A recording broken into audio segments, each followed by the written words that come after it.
nom de Jésus-Christ, nous conquérons. Quelles que soient les épreuves, nous conquérons. Au nom de Jésus-Christ, nous conquérons. Quelles que soient les épreuves, nous conquérons. Au nom de Jésus-Christ, nous conquérons. Quelle que soit l'adversité, nous conquérons. Au nom de Jésus-Christ, nous conquérons. Quelles que soient les épreuves, nous conquérons. Au nom de Jésus-Christ, nous conquérons. Quelle que soit l'adversité, nous conquérons. Au nom de Jésus-Christ, nous conquérons. Nous sommes soldats pour l'évangile. L'évangile au nom de Jésus-Christ, nous conquérons. Nous sommes guerriers pour l'évangile. L'évangile au nom de Jésus-Christ, nous conquérons. Nous sommes soldats pour l'évangile. L'évangile au nom de Jésus-Christ, nous conquérons. Nous sommes guerriers pour l'évangile. L'évangile au nom de Jésus-Christ, nous conquérons. Quelle que soit l'adversité, nous conquérons. Au nom de Jésus-Christ, nous conquérons. Quelles que soient les épreuves, nous conquérons. Au nom de Jésus-Christ, nous conquérons. Quelle que soit l'adversité, nous conquérons. Au nom de Jésus-Christ, nous conquérons.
Mais l'Éternel est Dieu en vérité, il est un Dieu vivant et un roi éternel.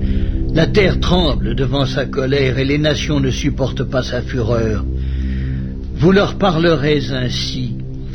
Les dieux qui n'ont point fait les cieux et la terre disparaîtront de la terre et de dessous les cieux.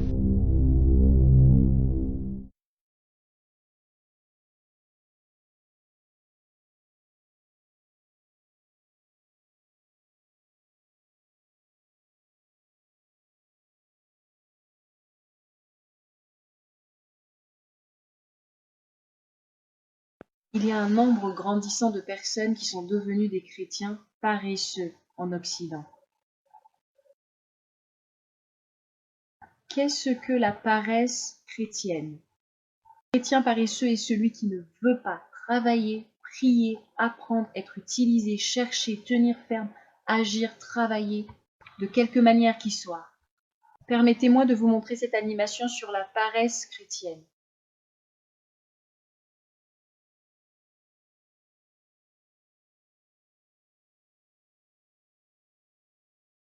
Dans le monde spirituel,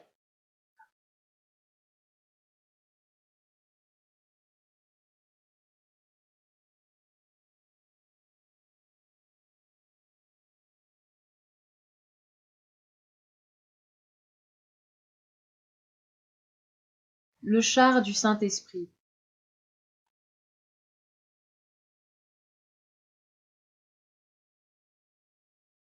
Cette colombe ici comme un symbole pour le Saint-Esprit. Le nom de cette jeune chrétienne est Ruth. Elle a été ointe par Dieu comme étant une prophétesse de Dieu.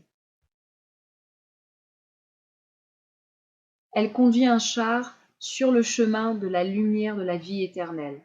Le Saint-Esprit est avec elle.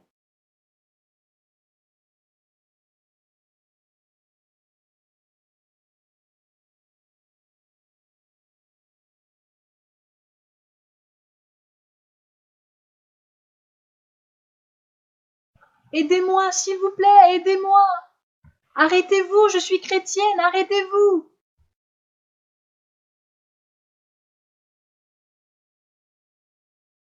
Laisse-moi voir ce qu'elle veut.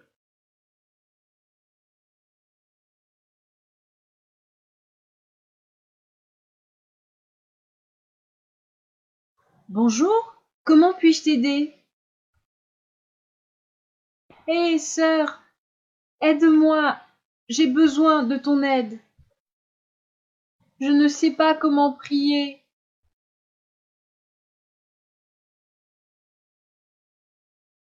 Voici le démon qui utilise cette femme qui demande de l'aide afin d'empêcher Ruth d'avancer vers la lumière. Je vais descendre pour parler avec toi là-bas. Le Saint-Esprit est attristé. Je suis chrétienne, j'ai été attaquée par des démons récemment. J'ai essayé de prier contre eux, mais j'étais tellement apeurée. S'il te plaît, prie pour moi. Tu peux prier et demander à Dieu sa force pour te fortifier à l'intérieur. Comment puis-je prier? J'ai essayé de prier à Dieu.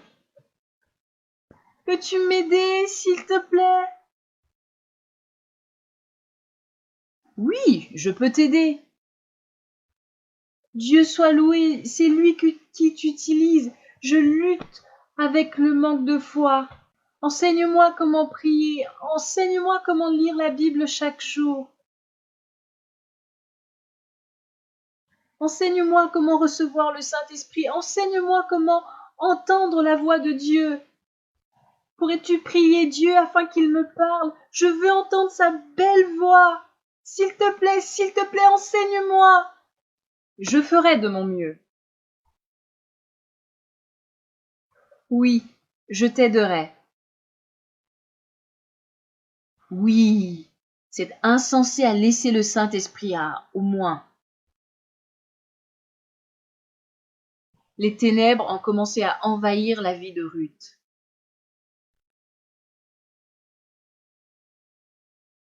Quelques semaines plus tard, pendant plusieurs fois, Ruth endosse la responsabilité, porte le poids d'une chrétienne paresseuse. Elle lui a pourtant donné beaucoup d'enseignements bibliques, mais cela n'a servi à rien. Ruth vit maintenant dans le monde étant sous la domination des ténèbres.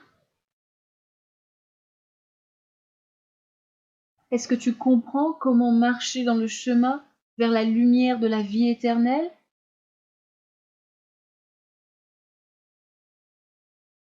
Désolée, je suis toujours confuse. Explique-le-moi encore, s'il te plaît.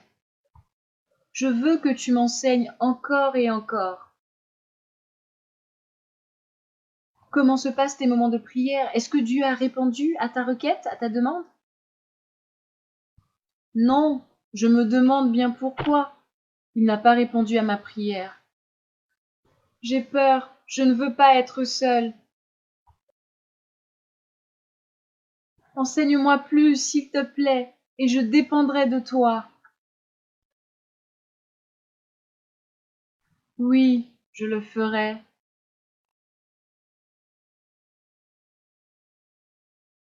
Ruth est complètement inconsciente que un démon est en train d'exercer sur elle une pression afin qu'elle puisse aider une chrétienne paresseuse. Ainsi, Ruth est maintenant une esclave de Satan.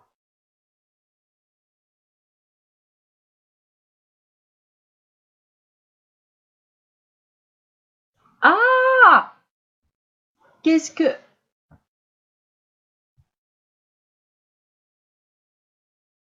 Qui nous a tiré dessus? Ruth! Ruth! Ruth! Mais qu'est-ce qui ne va pas?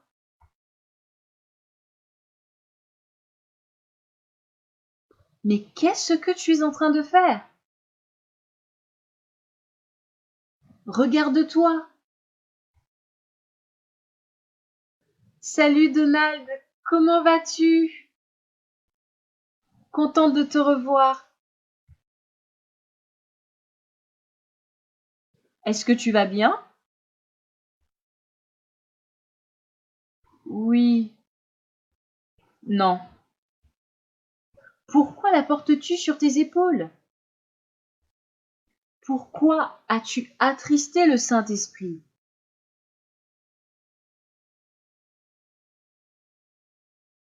Dieu t'a-t-il appelé à l'aider?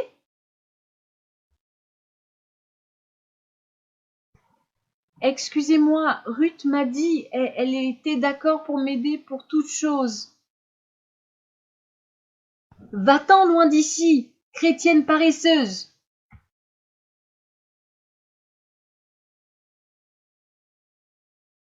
Et ce jugement, c'est que la lumière étant venue dans le monde, les hommes ont préféré les ténèbres à la lumière parce que leurs œuvres étaient mauvaises. Jean 3, 19. Satan a utilisé cette chrétienne pour te faire perdre ton temps qui est précieux pour bâtir, consolider ta relation avec Dieu. Désolée, j'étais complètement aveuglée. Je suis tellement désolée. Repens-toi, détourne-toi de tes péchés et retourne à lui maintenant.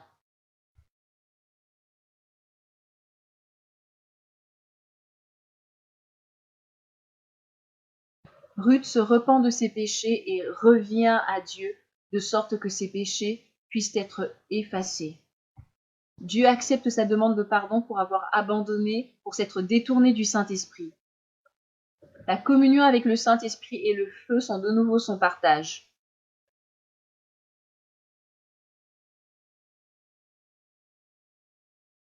Ruth, Dieu a pardonné tes péchés.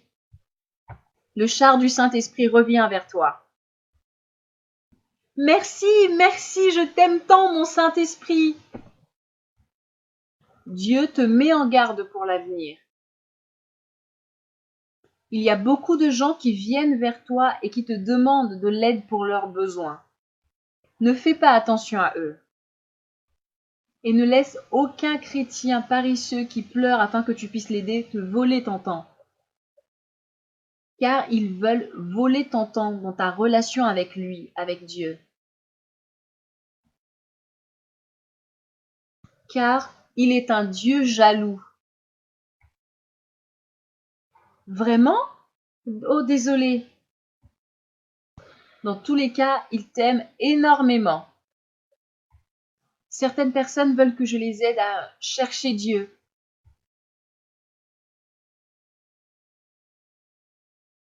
Non, c'est leur propre responsabilité que de le chercher. Mais s'ils ne veulent pas le chercher,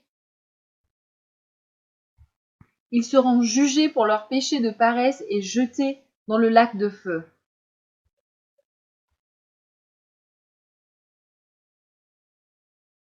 Par la suite, plusieurs chrétiens courent après Ruth, lui demandant de les aider.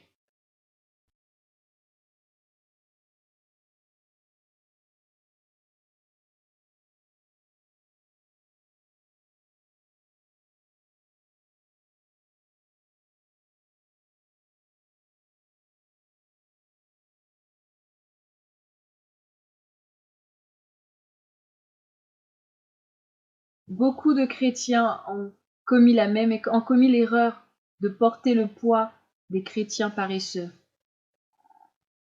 Ce n'est pas le plan de Dieu.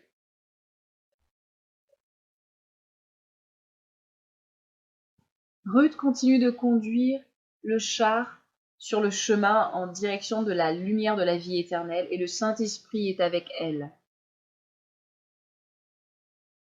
Prends garde aux chrétiens paresseux en Occident. Un nombre grandissant de chrétiens paresseux cherchent l'aide auprès des chrétiens fidèles. Satan utilise les chrétiens paresseux pour voler ton temps, tuer ta dévotion à Dieu et détruire ta relation avec lui. Ne laisse pas les chrétiens paresseux dominer ta vie. Résiste à l'œuvre de Satan. Amen. Que Dieu te bénisse.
Well, see, the problem with the people that say that they can't repent is the real issue is they won't repent.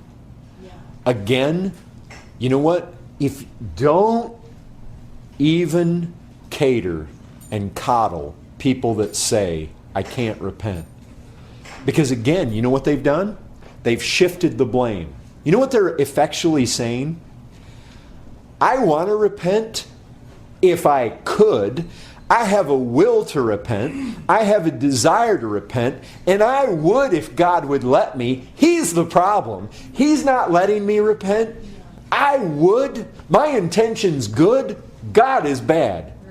Now, they won't say it that way, but that's really what they mean. That's really what they're saying. Listen, the Bible says repent. That's what it is. Guarantee it. What they're saying is, God won't take me on my terms. They're saying, I want to manufacture repentance of my own making. I'm not willing to turn from everything. And in fact, a lot of times it's just a self-righteousness where they're trying to work out a repentance. They're trying to make God save them. Rather than when Peter's sinking, it's just, Lord, help. Rather than just in utter helplessness crying out to Christ, they don't feel utterly helpless. They're like, okay, I'm going to clean my life up. Look, Lord, look what I've done. I've tried to make myself pretty, and He's not saving me. Look at these things I've given up. Sometimes what they're not giving up is their own self-righteousness. They want to manipulate God. They want to make God their debtor. In other words, they want to put God in a place where He has to save them, rather than coming absolutely helpless, absolutely hopeless, and just crying out for help, falling totally incapacitated into His hands. Man is bent on offering something. And don't you believe it? And I know it's hard. It's hard as a pastor. You get the people coming to you. You were one of them. You get these people coming to you and they're all distressed and sometimes they're in tears and they're so frustrated. And I'm trying to repent, but I can't. And it can get the person that's trying to minister to the person feeling frustrated with God. Like, Lord, they want to and you're not doing this. And see, you don't want to let the sinner turn. Because I'll tell you this. Look, this does not conflict with God's sovereignty at all. Is it God's desire that men repent? Yes. How do I know? Because He commanded all men everywhere to repent.